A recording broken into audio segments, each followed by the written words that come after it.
Dito nga guys, habang kumakain kami ay may dumating na pusa. At bigla na lang ako nagtaka dahil bigla itong nangalabit. Ayan. Sige po ang kalabit niya guys. Para bang gusto niya rin kainin yung kinakain namin. Nagngiyaw pa siya dyan at di siya nakontento. Ayan, tumaas pa siya. Tin- Pumipilit siya manghingi guys ng pagkain habang kumakain ng aking nanay. Ayan, bumaba siya. Bumaba yung pusa. Umupo ng mahinahon at dahang-dahang sinasabing, parang awa mo na, bigyan mo ako ng pagkain. Ayun guys, kumalabit pa uli. Kitang-kita niya naman kung paano manghingi ng pagkain yung pusa. Ayan, tinignan niya yung reaksyon ng aking nanay. Kumuha ng kape. Tinitingnan niya ang bawat galaw ng kanyang kamay. Ayan, umiyaw pa siya dyan at kakalabit uli yan guys, kakalabit pa yan. Hindi pa siya dyan makukontento at kakalabitin niya pa ulit ng isa yan. Ayan. Ayan, sige na Ming, kalabitin mo na. Oo, sabi sa inyo guys, kakalabit pa ulit yan eh. Ayan, matagal na kalabitan niya yan guys. Ayan. Kalabit lang siya dyan ng kalabit at hindi nga siya pinapansin guys. Ayan, dahil nga busy-busy sa pagkain at tanghali na rin, mga gutom na rin ang tao. Ayan. Ayan, sige, kalabit lang. Matyaga pa rin naghintay ang pusa. Matyaga pa rin siya naghihintay na mabigyan ng kaunting biyaya.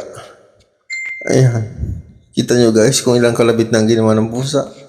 Ayan. At dito nga sa akin naman siya pumunta at nangalabit. Ayan.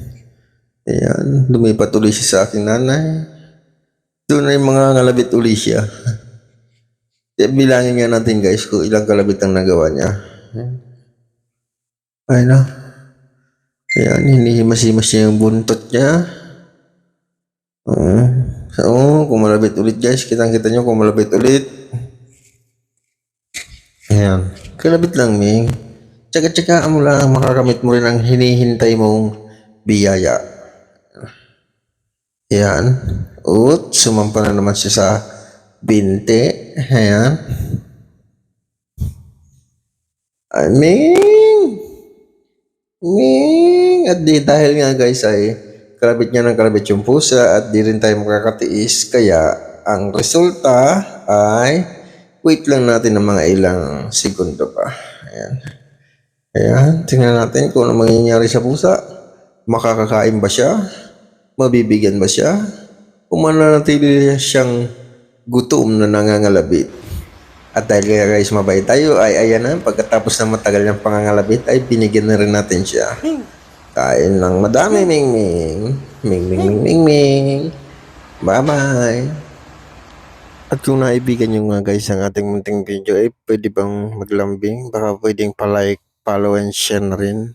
Maraming salamat po mga idol.